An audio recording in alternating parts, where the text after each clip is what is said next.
আজ 4 দিন হয়ে গেল, বিচির কোনো খোঁজ নেই। এমন তো আগে কখনো হয়নি। আমি বরং একটা কাজ করি, বিচির বাসায় যাই, দেখি ও বাসায় আছে কিনা। বিচি, তাই বিচি, বাসায় আছিস? বিচি, তাই বিচি। কে কে আসছে? আঙ্কেল, আমি বল্টু। বিচি কি বাসায় আছে? না বল্টু, বিচি তো বাসায় নেই। কেন, তুমি জানো না? কেন আঙ্কেল, কি হয়েছে? আমি তো কিছুই জানি না।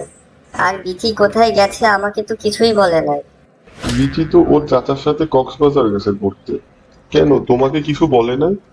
ও আচ্ছা, আমি তো জানতাম না আঙ্কেল। আচ্ছা, বিচি ঘুরে আসলে আমাকে ফোন দিতে বলেন। বিচি কক্সবাজার ঘুরতে গেছে আর আমাকে কিছু জানালেও না? এটা আবার কেমন কথা? যাই হোক, কক্সবাজারই তো গেছে। যাক, ও ভালো আছে এটাই যথেষ্ট। আর আসলে তো দেখা হবে।